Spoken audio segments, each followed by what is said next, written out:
What is up, fight fans? Jordan Kurtz here with the MMA Plug on Mile High Sports in partnership with PunchDrunkGamer.com. We are here with a special guest today for you.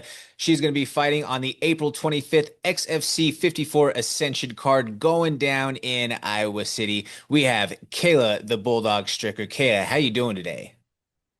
Doing great. How are you? I'm doing great. Real quick before we go too far into the thick of things, where can people follow you? You can follow me on Instagram at Kayla the Bulldog underscore MMA. There you have it right there, folks. Make sure that you give a follow along to Kayla so that you can keep tabs on all things leading up to the big XFC 54 show going down in Iowa.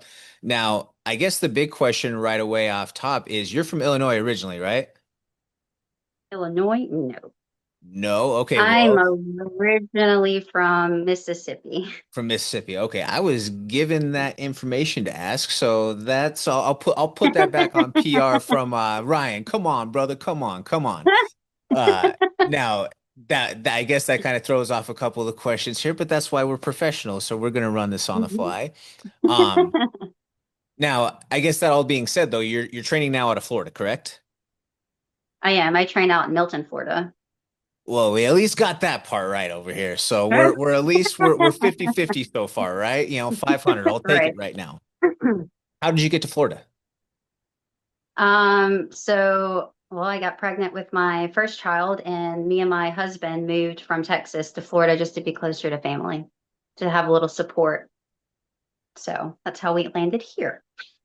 Gotcha. Okay. I would just ask because I've had some friends, that have fought some, or, throughout that area, Pensacola to Port City, Mhm. Alabama type area, all of that. And so I didn't know if it was maybe military connection or anything like that. So just figured I would Well, ask how you got there. yeah, my husband is in the military, but he's in the reserve and he was able to transfer bases from Texas. So it was a smooth transition over here to Florida, but we landed here merely because of family. We're close to his dad and then only 3 hours away from my parents. So kind of not too far of a drive. Gotcha. Okay. So you said for your first child. So you're a mom. So how many children? I have two, Have two two? girls. Okay. Hmm. What does that mean for you to go out there, fight, chase your dreams, and be able to set that example for them? Oh, I love it. I started, but I kind of got back into it when they both were infants, so they wasn't able to come to my fights when I got back into fighting in 2020. But they love fighting or they love cheering for me. They love being there. I haven't had them walk out with me yet, just because we haven't really had the opportunity, and I was still trying to give it a feel out. But they try to be there for every fight, and they love being there for every fight. And I have videos of them in my living room watching me fight, and they're just on the ground fighting with me. So it's just having them watch me compete and knowing that mom does it too. Like it's so cool. Just to have your little ones cheering for you and being there for you. That's awesome. I mean, I'm sure it's a crazy sense of fulfillment. I can't even imagine. I mean, being a single guy with no kids or anything like that. I'm sure though it's such a crazy sense of fulfillment from that end. But then the next question I got to ask you then is, okay, so where does the name the Bulldog come from? Uh, so the bulldog, my dad graced me with that nickname back when I was little playing soccer. I was always aggressive on the soccer field, and I would just kind of bulldog my way through. And I was always the most aggressive, even though our team wasn't the best. And ever since I was little playing brick soccer, he called me little bulldog. So when I got into fighting, it just stuck. So the bulldog was just there. I'm always the bulldog, Okay. but my dad gave it to me. Never got rid of it. Always kind of hung on to that. Okay. So as far as the transition from other athletics, from growing up and soccer and all that, how did you get into fighting? So I started out in karate. My dad was my instructor, and we rolled into with another instructor, which is my former MMA coach, Michael Frazier. And it was like traditional karate at first, but we also threw in a little bit of kickboxing and then a little bit of the groundwork. And I've always had that aggressive edge to me. Like somebody hits me, I change and I'm aggressive. I'm always nice at first, and then like the bulldog comes out, is what my dad would say. So back in like 2014, they were like, you should fight. You should do MMA. And I was like, no, I do not care to get in the cage and punch somebody else in the face. Like, absolutely not. I enjoyed sparring. I enjoyed grappling. I didn't want to do that. They're like, just once. Like, you would be so good at it. So I was like, I'll do it once. And if I don't like it, I'm never going to do it again. I did it once. I loved it. And here I am, 2 kids later, doing it again. You say And that now my bug dad's gotcha. like, yeah. And now my dad's like, after my kids and I had knee surgery, he was like, so you're done? Like, we're not fighting anymore. It's not good. Like, you need to stop. And I was like, no, I'm going to pursue this until I can't no more. So that's how I get it. My dad pushed me into it. And now my dad's just worried. Understandable. I guess a father's Right. concern is totally understandable with the line of work or some of the hazards that are presented. Now, how old were Yeah. you when you started with karate? I don't remember I don't remember how old I was, or I don't remember my white belt days, but I was pretty young. My dad did karate growing up, and he was like I want to say a 6 degree black belt in traditional martial arts or traditional karate. So I kind of grew up with it when I was younger. It was just a disciplinary for my dad. So that's what we did as discipline, like we did karate. It taught us discipline. It taught us how to, we had to go to class, we had to perform our testing, and we couldn't quit until we achieved our black belt and actually earned that black belt. And then that's when we had the choice. I did it for a long time. I think I've been in martial arts since I was a little girl. I just don't remember those days. Gotcha. Okay, so then it sounds like grappling kind of became the second thing that you opened up into. Is that what I was understanding? Yeah, so we merely did kind of groundwork for self-defense, and then we did it a little bit when I started MMA to get into MMA. But my ground game back then was pretty bad. Like we didn't know much about it. I was still new to it, and then I didn't really start training grappling and getting into grappling until I met my coach now, which is about 8 years ago, and that's when I really started focusing and on that grappling aspect of the sport. So are we talking like primarily the jiu-jitsu side of things, a lot of wrestling, a mix of both, or what did that look like? So not really wrestling. I've never wrestled, to be honest. It's really jujitsu, but the jujitsu coach here, Trey is really good at like formatting your jiu-jitsu for MMA to where it's like when you're in your MMA fight, you're not doing jiu-jitsu, you're doing it to find those strikes and to find that stuff.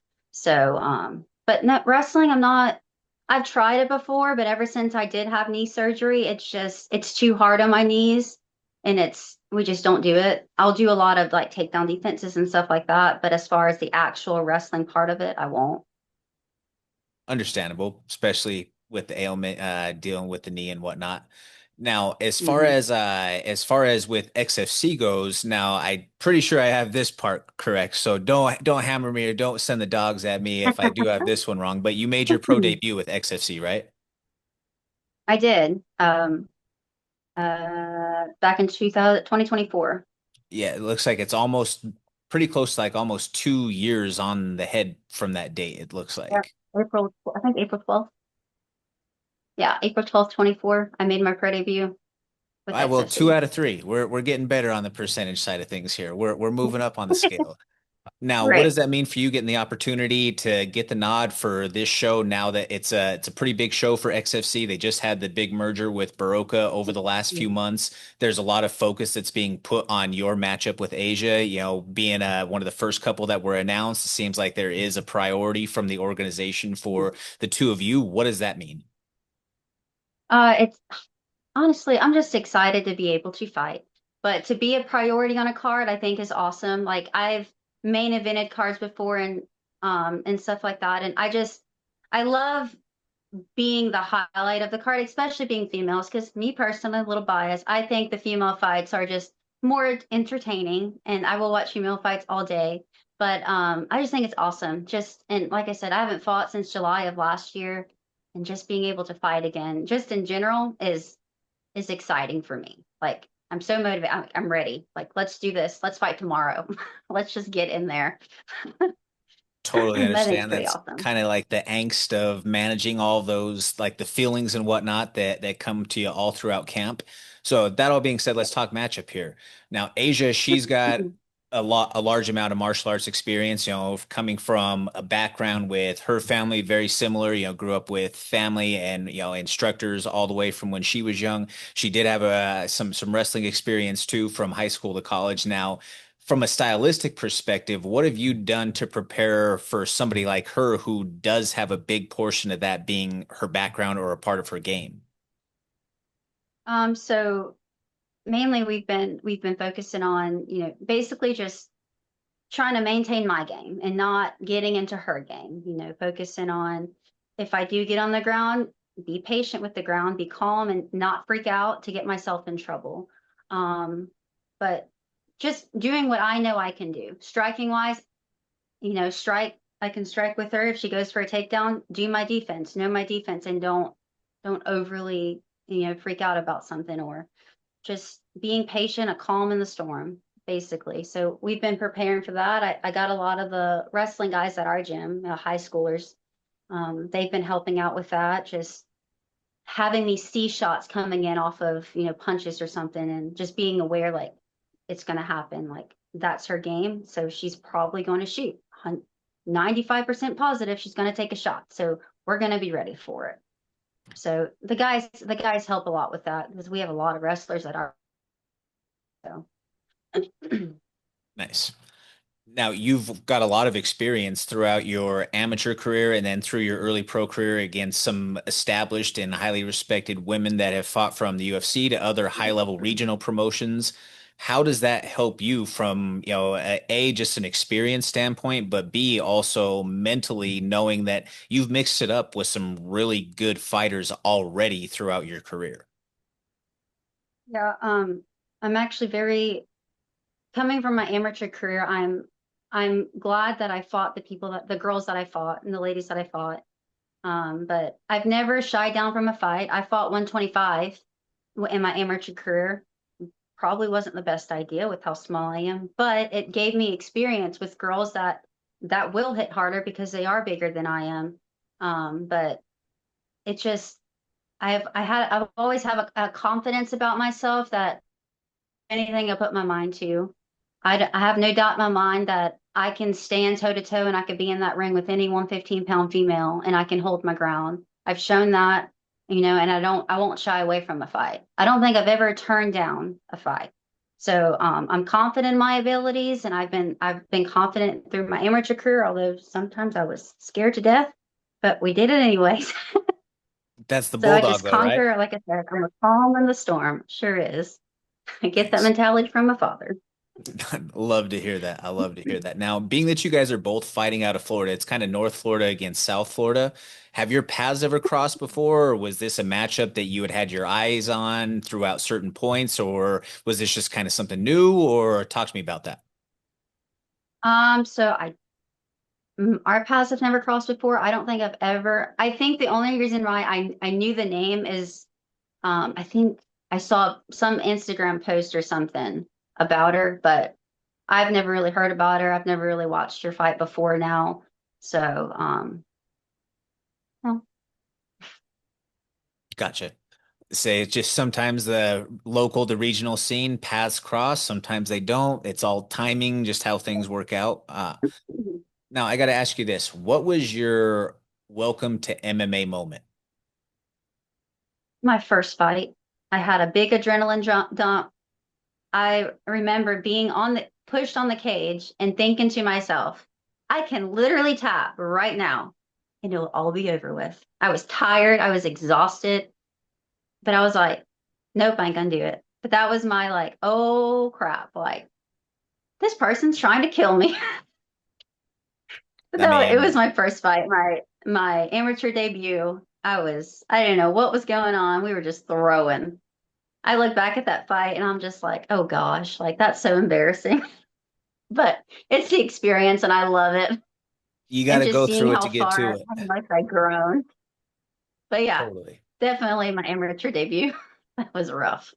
Yeah, I feel like for anybody who's never experienced an adrenaline dump, it's a feeling that is indescribable and unless you've Oh actually my gone God. through it. Where Yes. your heart feels like it's exploding out of your chest, your lungs are blown out, your Oh, arms are yeah. rubber, your hands you can't lift them, your feet are stuck in concrete, your legs are wobbly. You're just like, "Oh my God," and there is still a person who is locked in here and standing across from me. Yep. It was something. It was an experience, I tell you. Oh, for sure. Now, with being that it's the last few weeks leading up to fight night, what is the hardest thing for you to cut? Um, I don't know. I guess brownies. I love brownies, but I do a really good job. Me and my nutrition coach, he does a great job at just keeping me accountable for like weight cuts and stuff. And I usually don't stray too far away from fight weight. I do a good job at maintaining weight. So, and I do enjoy my sweets. Like, when I get serious about my cuts, it's really brownies. That's my thing is brownies. But me and my nutrition coach has been like messing around with carnivore. So I'll go like strict carnivore before fights. And for I think ever since my pro debut, carnivore has just been just the diet itself, just coming up into the fight has been great. Like I feel my best on that diet. And then after the fight, like I can't eat carbs until after the fight because you just don't want to introduce anything new. But it's just brownies, really. Well, it 3 But I do a good sounds job like it's maintaining working weight. for you. Oh yeah, I love it. And then one last big question here for me, and I love this one because it's different for absolutely everybody that I ask. Kayla, is there a song lyric? Maybe it's just a whole song itself, a quote, maybe a book passage, something along those lines. Is there something that is telling the tale of Kayla the Bulldog for this fight? Um, yeah, so this fight, one of the scriptures that I've been like heavy on is from Psalms 46:1. The God is our refuge and strength and ever-present help in trouble.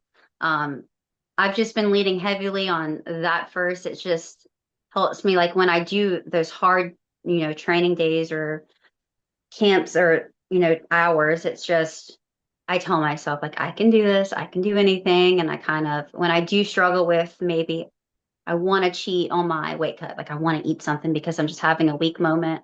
It's just remembering that verse is like, I can get through it. Just, it's only for a short period of time. I can do anything for a short period of time. And if I can get through it and I'll lean on, that verse and like I pray and I'm okay. So that's one that it's been getting me through this camp. And I just feel like I've been in a camp since July, to be honest, because I've been prepping.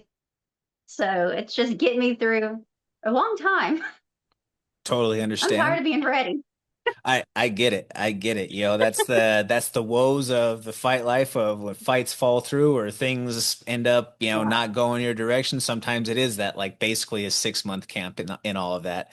Yeah. Real quick before we tie things up here, Kayla, is there anybody that you want to give a shout out to? Friends, family, coaches, teammates, supporters, anybody out there? Yeah, absolutely. So first and foremost, I want to, my husband and my girls, they put up with me through fight camps and weight cuts and stuff, and they're really great supporters. My family, my team, we're at Team Remedy, my coaches, they're also, great. They really put into their fighters and really care about your success. My strength coach, my nutrition coach over at MaxFit, everybody's a big help in this. And so, yeah, I just thank you everybody for the support that's been backing me since day one. I appreciate it. And there you have it right there, ladies and gentlemen. One last time, Kayla, where can people follow you? So Instagram is my main social. It's Kayla the Bulldog _ MMA. And there you have it right there, folks. Make sure that you tune in on April 25th for XFC 54 Ascension. You're going to be seeing that matchup between Kayla the Bulldog Stricker and Asia Cortez going down on that card from Iowa City. Stick around after the break. We'll be coming at you with more MMA. I'm Jordan Kurtz with the MMA Plug on Mile High Sports in partnership with PunchDrunkGamer.com.